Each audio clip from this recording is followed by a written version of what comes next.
बापू काटकर साहेब, शिवाजी काटकर साहेब, गुळवे काका आहे का? गुळवे साहेब नाही आहे. आणि इथे उपस्थित सर्व माझे बंधू भगिनींनो, या बाजार सावंगी मधला माझ्या पार्टीचा एका कार्यकर्ता म्हणत होता की साहेब, पहिल्यांदा मी बाजार सावंगीमध्ये असं वातावरण बघितलेलं आहे की सर्व जाती धर्माचे लोक एकत्र येऊन एका राजनैतिक पक्षाच्या एका छोट्याशा कार्यकर्त्यासारखा खासदाराला सगळं या प्रेमाने इथे स्वागत करतो. हे माझ्यासाठी खूप अभिमानाची गोष्ट आहे. मला या सर्वांचा खूप खूप धन्यवाद देतो. आणि मी अनेकदा माझ्या भाषणामध्ये बोलतो की निवडणूक झाल्यानंतर कोणी आमदार म्हणून निवडून येतात, कोणी खासदार म्हणून निवडून येतात, आणि निवडून आल्यानंतर मला असं वाटतं की आपला कोणता पक्ष नसतं, कोणती जात नसतं, कोणत्या धर्म नसतं, आपण सगळ्यांसाठी काम करायला पाहिजे. हे खऱ्या अर्थाने त्याला लोकप्रतिनिधी म्हणतात. लोकांसाठी काम करणे हे आवश्यक नाही आहे की या माणसाने मला मतदान केलं का नाही, या गावातून मला किती मतदान मिळालेले आहे, या जातीच्या लोकांनी मतदान केलेले आहे का नाही केलेले आहे. असे एक अनेक एरिया आहे माझ्या शहरामध्ये. त्या एरियातले लोक आता येऊन सांगतात मला, जसा गंजू गोडसेने सांगितलं की ते मला पाहण्यासाठी मागच्या 2019च्या निवडणुकीमध्ये जे पक्षामध्ये ते काम करत होते त्या प्रामाणिकपणे त्या पक्षाचं काम करत होते. ते त्यांची जबाबदारी होती की ज्या पक्षामध्ये ते संबंधित होते त्यांच्यासाठी काम करणं. मग विरोधात कोण आहे त्यांनी बघितलं नाही. पण दुर्दैव आहे की जेव्हा त्यांना आपल्या पक्षाची गरज पडली तर कोणीही त्यांना साथ देण्यासाठी उभे राहिले नाही. मला आजही आठवते की जेव्हा माझ्याकडे पहिल्यांदा ते आदर्श 3-4 लोक आले होते, त्यांना बघून त्यांना ऐकून मला कळालं होतं की खूप गंभीर हे प्रश्न आहे. आणि मागच्या अनेक महिन्यापासून आपण बघतच आहे की कशा प्रकारे आपण हे प्रकरण पुढे नेत आहे. आणि मला असं वाटतं की जे जे प्रोग्रेस झालेला आहे, जे जे कारवाई आतापर्यंत झालेली आहे ते समाधानकारक आहे आणि त्याचा पाठपुरावा मी सतत करत आहे. एक चिंता होती की जेलमध्ये जेव्हा आपण एका माणसाला ठेवतो इकॉनॉमिक ऑफेन्सेस मध्ये, जेव्हा हे अशा प्रकारचं ते मर्डर केलं असेल किंवा दुसरा संगीन गुन्हा केला असेल तर त्याच्यासाठी वेगळा कायदा आहे. पण अशा प्रकारचे जेव्हा इकॉनॉमिक ऑफेन्सेस होतं, इकॉनॉमिक म्हणजे काय, जे फायनान्स आर्थिक गुन्हा जेव्हा होतो तर कोर्टाचेही नियम आहे, सुप्रीम कोर्टाचेही नियम आहे की एका विशेष काळापर्यंत आपण त्याला जेलमध्ये ठेवू शकतो, त्याचं जास्त आपण त्याला ठेवू शकत नाही. माझी चिंता एकच होती की एकदा तो माणूस बाहेर पडाला तर त्याची हिंमत वाढतं की आता मी जेलमध्ये जाऊन आलेले आहे, माझं काही कोणी वाकडा करू शकत नाही. मला असं वाटतं की या आर्थिक गुन्ह्यामधलं हे पहिलं प्रकरण असणार जे डायरेक्टर्स आणि मानकापे चेअरमॅन आणि त्याचा परिवार इतके महिने जे जेलमध्ये आहे ते फक्त तुमच्या दबावामुळे आहे. कोणत्याही कोर्ट हात लागायला मला जे वकील मॅडमची नियुक्त करण्यात आलेली आहे ते उद्या परत येणार आहे आणि तिचं म्हणणं सुद्धा असंच आहे की लोअर कोर्ट जे आहे ते खूप घाबरलेलं आहे की इतके सारे लोक आहेत, आपण कसा बेल द्यायचं. बेल मग ते काय करणार, बेल खाली रिजेक्ट झाल्यानंतर हायकोर्टामध्ये जाणार आणि हायकोर्टातून ते हायकोर्ट जनरली जे आहे ते बेल ग्रांट करून टाकतात, बेल देऊन टाकतात. कारण त्यांचं असं म्हणणं असतं की हे आर्थिक गुन्हा आहे, ते माणूस बाहेर पडल्यानंतर कमीत कमी काही प्रयत्न करून ते करतील, त्यांचा असा एक्सप्लेनेशन असतं. पण तरी सुद्धा इतकं महिने ते जेलमध्ये राहिलेले आहे, त्याचा सगळा परिवार जेलमध्ये राहिलेला आहे. मी त्याच्या वकिलाला सांगितलं होतं मानकापेचा की माझी इच्छा नाही आहे की तुझ्या परिवाराला, तुझ्या बायकोला, तुझ्या सूनला जेलमध्ये ठेवण्यात माझा काही हे नाही आहे. माझी इच्छा फक्त एकच आहे, माझी मागणी फक्त एकच आहे, तू आज पैसे लोकांचे परत करा. मी कोर्टाला सांगतो यांच्या वतीने की उद्या त्याला जेलमधून बाहेर काढा. मला काही देणं घेणं नाही, तुम्हाला काही देणं घेणं नाही. आणि एक माणूस अशा प्रकारचे दर आठवड्यात महाराष्ट्राच्या कोणत्या किंवा शहरामधून किंवा एका गावामधून मला फोन येतात किंवा लोक येऊन मला भेटतात की साहेब आम्ही या पतसंस्थेमध्ये या बँकेमध्ये पैसे टाकले होते आणि ते पैसे आता आम्हाला परत करत नाही. ते म्हणतात की पतसंस्था बुडालेली आहे. मग पतसंस्था बुडाली असेल तर याची जबाबदारी ठेवीदारांवर कशी? त्यांचा काय दोष? असं नाही आहे की कोणीतरी असं दुकान उघडतो, बोर्ड लावतो, त्याला एक लायसन्स घ्यावं लागतं, त्याला परमिशन सरकारकडून परमिशन घ्यावं लागतं आणि ते परमिशन घेतल्यानंतर, ते लायसन्स घेतल्यानंतरच ते पतसंस्था उघडू शकतो. म्हणजे याची सरकार जबाबदारी घेतो. आणि बुडाल्यानंतर 1 रुपयाचाही ना इन्शुरन्स ना काही पैसे. कमीत कमी बँक बुडाली तर 5 लाख रुपये तुम्हाला इन्शुरन्स मिळते. आता ज्या प्रकारे आम्ही हे फॉलोअप करत आहे, आता निवडणूक आल्यामुळे खूप सारे जे आमच्याकडे डिटेल्स आलेले आहेत ते आम्ही त्याचा पाठपुरावा करू शकत नाही, कारण आचारसंहिता लागलेली आहे. मी कोणत्याही सरकारी ऑफिसमध्ये जाऊ शकत नाही आणि गेल्यानंतरही मी माझ्या लेटर हेडवर काही पत्र त्याला देऊ शकत नाही की मला ही जानकारी पाहिजे, कारण आचारसंहिता लागलेली आहे आणि तेही मला उत्तर देणार नाही मी लिहिल्यानंतरही. तर आचारसंहिता संपल्यानंतर पुन्हा एक जोरात एक ताकदीने आपल्याला याच्या मागे लागायचे आहे. एक गोष्ट खूप वाईट वाटतं की अनेक लोकांचे जेव्हा जे एक पर्सनल एक प्रॉब्लेम्स आपण फेस करत आहे, जसं मी म्हणत आहे, अनेक ठेवीदार आहे, कोणाचे मुलीचं लग्न करायचं आहे, कोणी म्हातारी बाई तिला ऑपरेशन करायचं आहे, तिला आपल्या इलाजसाठी मेडिकलसाठी पैसे लागत आहे, ते त्यांना मिळत नाही आहे. आचारसंहिता संपल्यानंतर नक्की आपण खूप जोराने सरकारवर, प्रशासनावर आपण प्रेशर टाकणार आहे.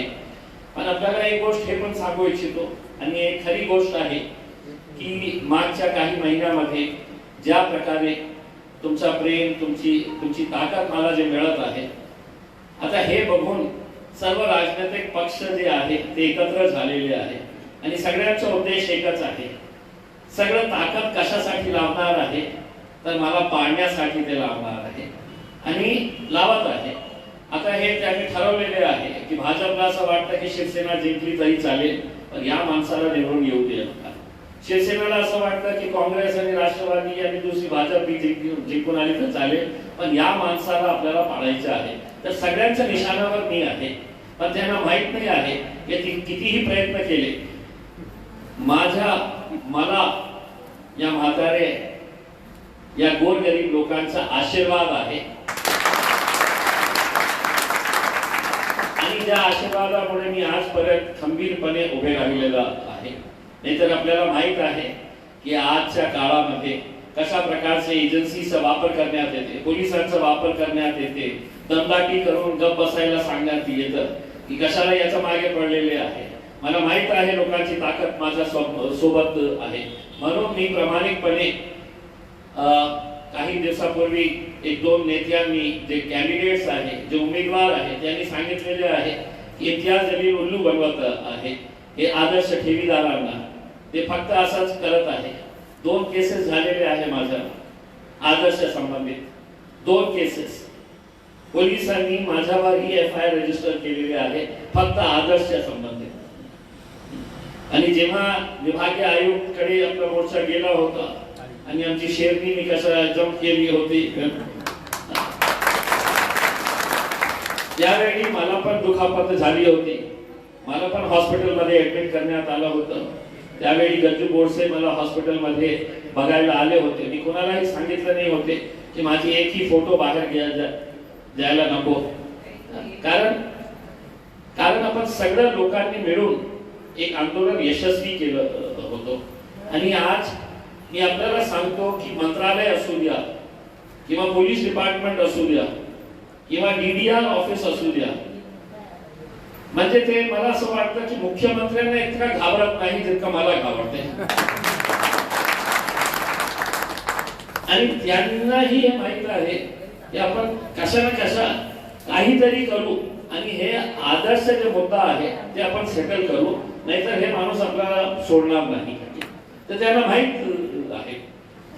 मैं सिर्फ आप लोगों से इतना विनंती करना चाहूंगा कि इलेक्शन जेव्हा येतं तर हे मराठा, मी मुसलमान, एक दलित, एक धनगर, एक ओबीसी, हेच मुद्दे घेऊन आपण निवडणूक मध्ये यायचं, जाती धर्माचं तेढ निर्माण करायचं, 5 वर्ष सत्तेचे मजे लुटायचं. मी आज 10 वर्ष झालेलं आहे मला लोकप्रतिनिधी म्हणून. 5 वर्ष मी आमदार होतो, 5 वर्ष खासदार होतो. मी सगळ्यांना चॅलेंज करतो, माझ्या विरोध्यांना मी चॅलेंज करतो.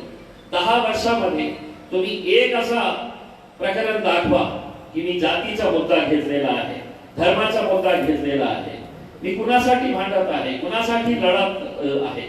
मलाही माहित आहे की आज धनगर समाजाचं मत सगळ्यांना पाहिजे, पण त्यांना इन्साफ नको, त्यांना न्याय नको. मराठा समाजाचे का नेते कमी आहे का? महाराष्ट्रामध्ये मुख्यमंत्री, मंत्री, किती मंत्री आहे, किती मुख्यमंत्री आहे, पण दिलं का त्यांना न्याय? फक्त कमिटी तयार करायची, 6 महिने द्या, 6 महिन्याच्या नंतर दुसरी कमिटी तयार करायची आणि असंच टाइमपास करून टाकायचं. मग मी बोललो लोकसभेमध्ये बोलणारा, आणि मला माहित आहे की जेव्हा मी धनगर समाजाच्या बाबतीत बोललो तर सरकारवर इतका दबाव आलेला आहे आता या माणसाने जे बोललेलं आहे. म्हणजे धनगर महाराष्ट्रामध्ये धनगर आहे तर त्यांना जे सुविधा मिळायची तर सुविधा मिळणार नाही. तोच धनगर दुसऱ्या राज्यामध्ये असेल तर त्यातला ते सर्व सुविधा मिळणार आहे, कारण तिथे त्यांना धनगर नाही म्हणे, त्यांना धनगड.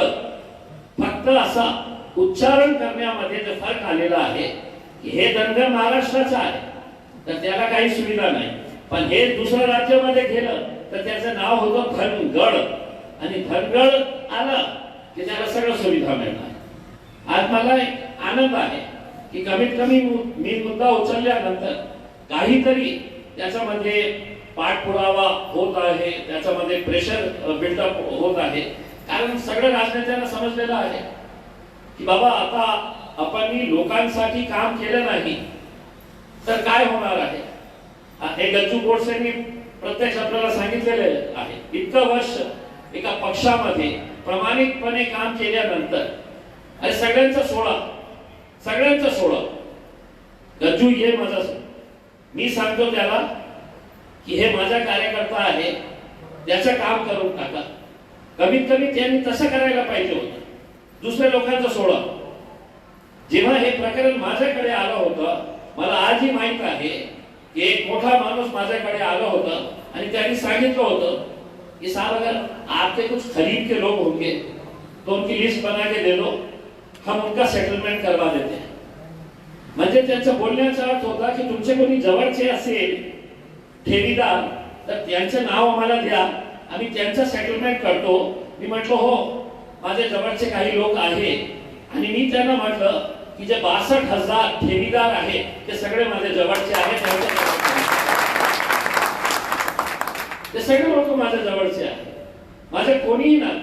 आणि आज जेव्हा लोक म्हणतात की हे मी कशासाठी करत होतं, मी जेव्हा हे मुद्दा उचलला मला माहिती नाही होतं की आदर्श मध्ये कोणत्या जातीचे किती लोक आहे, कोणत्या धर्माचे किती लोक आहे. मी एकदाही कधी विचार केला नाही याच्या बाबतीत. गोरगरीब आहे, आज त्यांना कोणीतरी मदत करण्याची आवश्यकता आहे. नाहीतर मला माहित आहे की किती लोकांनी आजपर्यंत आपला जीव दिला असता, आत्महत्या केली असती. पण मी अनेक वेळा हे सांगितलेलं आहे, तुम्हाला लढायचं आहे हे मनातून काढून टाका. आपण ज्या जगामध्ये जगत आहे आपल्याला आपल्या हक्कासाठी लढायला पाहिजे. मरण्यासाठी आपण इथे आलेलं नाही. कशासाठी आपल्याला मरायचे आहे? एका माणसाने 2-4 माणसांनी मिळून आपल्याला हे असं त्रास दिला असेल तर त्याला आपण कसा सगळं मिळून त्रास देऊ शकतो याच्या बाबतीत विचार करण्याची गरज आहे. कधी त्यांनी मानकापेच्या मनात पण आलं नसेल की या मला कोणी हात लावतील का, कारण मला नंतर कळालं या माणसाचे किती मोठे कनेक्शन्स आहे, काय काय त्यांचे मोठे मोठे पुढाऱ्यांशी संबंध आहे. पण एकदा जनता रस्त्यावर आल्यानंतर सगळी मोठी ताकद तिथे उभे राहतं आणि म्हणून ते जेलमध्ये गेलेले आहे. आता मी दोनदा त्यांना एक मेसेज पाठवलेला आहे की तुझ्याकडे काही लपून छुपून तुझ्याकडे काही प्रॉपर्टी गेली असेल, काही ज्वेलरी असेल, तुझी सोने चांदी जमा केले असेल, ते विका, लवकर विका, नाहीतर तुझी जागा कुठे आहे तुला हे माहित आहे. आणि जेलमध्ये मला एक असा छोट्या मोठ्या केस मध्ये एक माणूस गेला होता, ते त्याला जेलमध्ये भेटला आणि जेलमध्ये भेटला तर ते बाहेर एकदा मला भेटला आणि त्याने सांगितलं कि साहब मैं जेल गया था, मैं भी था उसका, मेरे को 3 दिन के लिए जेल, मैंने आपके वो आदमी से मिला, मगर मेरा कौन सा आदमी है जेल में, मेरा कौन सा आदमी है, तो मैंने वो आपने वो बैंक का करे नहीं क्या हो, तो मैं बोला कौन से, अच्छा पद संस्था वाला, तो मैं बोला हाँ बोले मान का साहब वो हो गया है बोले. तो मैं उसको समझा रहा था, उसने मेरे को ये बताया, मैंने उसको ऐसा समझाया, अरे तू समझ जा वो बहुत खतरनाक खासदार है, वो छोड़ेगा नहीं तेरे को, उसका जल्दी से सेटलमेंट करना चाहिए. तर मी आपल्याला पुन्हा एक आश्वासन देतो, निवडणूक येते जाते, पण आज मी लोकांना काय सांगतो की माझ्यापेक्षा कोणी जास्त शिकलेला असेल, माझ्यापेक्षा कोणी जास्त चांगल्या रीतीने आपला मुद्दा लोकसभेत मांडण्याची क्षमता त्याच्यामध्ये असेल, तो माझ्यापेक्षा इंटेलिजंट असेल तर कृपा करून त्याला मतदान करा. मला नको मतदान करा, पण फक्त जाती धर्माच्या आणि मजहबच्या नावाने मतदान करू नका. हे एकदा आपण करू. कारण निवडणूक आली की जाती धर्माचा पुन्हा पुन्हा तेच विष पेरायचं, निवडून घ्यायचं आणि 5 वर्ष कोणीही आपल्याला बघायला तयार नाही आहे. मी कमीत कमी मागच्या 5 वर्षामध्ये जे काम केलेलं आहे मी असे तोंडी सांगणार नाही. मी 2 दिवसानंतर एक पुस्तक काढलेलं आहे, त्या पुस्तकामध्ये एक पिक्चर सोबत, फोटोग्राफ सोबत मी त्या पुस्तकामध्ये मागच्या 5 वर्षामध्ये मी काय काम केलेलं आहे ते त्याचे एक उदाहरण म्हणून सांगतो.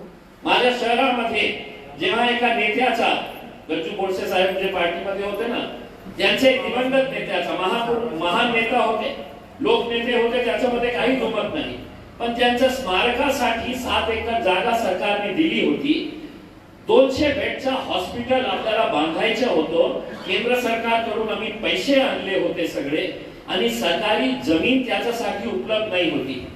म्हणजे एका साईडला तुम्ही तुमच्या एका दिवंगत नेत्याच्या स्मारकासाठी सरकारी जमीन देतो आणि एका हॉस्पिटल जे गोरगरिबांचा फायद्यासाठी ते उभे करणार होतो, आम्ही तयार करणार होतो, त्याच्यासाठी जागा नाही. मी खूप भांडण केले, खूप फॉलोअप केलं, कोणीही द्यायला तयार नाही. मग मी हायकोर्टामध्ये, मुंबई हायकोर्टामध्ये मी एक जनहित याचिका फाईल केली आणि कोर्टाला हे सांगितलं की माझ्या शहराला, माझ्या जिल्ह्याला एक हॉस्पिटलची आवश्यकता आहे, स्मारकाची आवश्यकता नाही. तर ज्या ठिकाणी ते स्मारक उभे राहणार होतो, आज त्याच ठिकाणी 400 बेडचा सरकारी हॉस्पिटलचं काम सुरू आहे. 400 बेडचा. मी आज खासदार आहे, मला माहित नाही आहे की उद्या मी खासदार आहे, राहणार नाही राहणार मला माहित नाही, पण ते हॉस्पिटल चा फायदा सगळ्यात जास्त कोणाला होणार? ज्यांच्याकडे पैसे नाही आहे की प्रायव्हेट हॉस्पिटल मध्ये जाऊन आपण आपले इलाज करू शकेल. गोरगरिबांसाठी ते 400 बेडचं हॉस्पिटल. आणि समजा मला तुमच्या आशीर्वादाने मला पुन्हा खासदार होण्याची संधी मिळाली तर येणाऱ्या वर्षाच्या ऑक्टोबर महिन्यामध्ये ते 400 बेडच्या सरकारी हॉस्पिटलचं उद्घाटन माझ्या हातात होईल. तर तो ये उम्मीद करते हैं एक बार फिर से मैं तमाम जितने भी यहाँ पे लोग आए हुए हैं आप सभी लोगों का मैं धन्यवाद देता हूँ। दुसरे म्हणजे जे आदर्श जे प्रकरण आहे, मी लॉयर नाही आहे, मी वकील नाही आहे, माझ्याकडे लॉची एकही डिग्री नाही आहे। मग आदर्श प्रकरण जेव्हा मी जनहित याचिका फाईल केली तर मी निर्णय घेतला की या प्रकरणामध्ये मी एक वकील लावणार नाही, मी स्वतः हायकोर्टामध्ये उभे राहून हे केस लढणार। मग त्याची एक प्रक्रिया आहे। प्रक्रिया काय आहे की तुम्ही खासदार असो कोणीही असो तुम्हाला अप्लाय करावं लागतं हायकोर्टाला की हे केस मी एक सामान्य माणूस म्हणून हे केस स्वतः लढायचे आहे। मग माझा इंटरव्ह्यू होता 2 रजिस्ट्रार समोर, मोठे मोठे जे हायकोर्टाचे अधिकारी असते त्यांच्या समोर मला जावं लागतं आणि ते मला प्रश्न विचारतात की तुम्ही कशाला स्वतः हे केस लढायचे आहे, तुम्ही एक लॉयर का नाही अपॉइंट करत, एक वकील का नाही अपॉइंट करत। मी जेव्हा त्यांच्या समोर गेला इंटरव्ह्यू साठी तर मी त्यांना सांगितलं की मी मोठा वकील लावू शकतो, पण दररोज माझ्याकडे जे आदर्शचे ठेवीदाराचे एक एक माणसाचे प्रकरण माझ्या समोर जेव्हा येतं तर मला माहित आहे की ते वकील इतक्या चांगल्या प्रकारे ते हायकोर्टासमोर मांडू शकत नाही जितक्या चांगल्या रीतीने मी मांडू शकणार आहे। कारण मी प्रत्यक्ष हे लोकांना भेटलेले आहे, त्यांची अवस्था काय आहे, कशा प्रकारे ते त्रास सहन करतात, पैसे पडलेले आहे पतसंस्थामध्ये, मुलीचा लग्न करायचं आहे, एका युवतीला सीए करायचे आहे, फीस कुठून आणणार, बाप रिक्षा चालवतो, संतोष नावाचा ज्याला कॅन्सर झालेला आहे तिची आईला मी काय सांगू, की तिचे 20 लाख रुपये पडलेले आहे, मुलाला वाचवण्यासाठी 4.5 लाख रुपयाची आवश्यकता आहे, कारण लवकरात लवकर त्याचं ऑपरेशन करायचं आहे। मी काय सांगणार तिला की मरू द्या तुझ्या मुलाला, काय सांगणार तुम्ही सांगा मला। मग मी हायकोर्टाच्या समोर हे मांडलं, मी हायकोर्टाला सांगितलं की हायकोर्ट तुम्ही मला सांगा की ती आईला मी काय उत्तर देऊ, ती माझ्याकडे येते, रडती माझ्याकडे येऊ की माझ्या मुलाला वाचवण्यासाठी कमीत कमी ते माझे 20 लाख रुपये पडलेले आहे, त्याच्यापैकी कमीत कमी 4.5 लाख रुपये द्या तर माझ्या मुलाचं मी ऑपरेशन करू शकतो। एक एक माणसाची काय अवस्था आहे मला माहित आहे आणि हे खरं बोललेले आहे।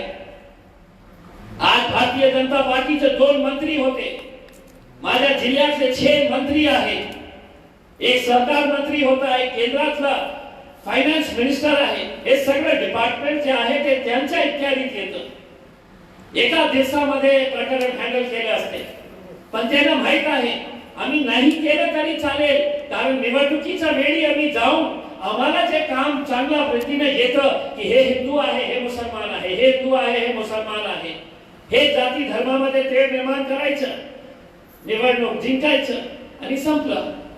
हे अनेक वर्षापासून सुरू होतं, पण मी तसं काही करणार नाही।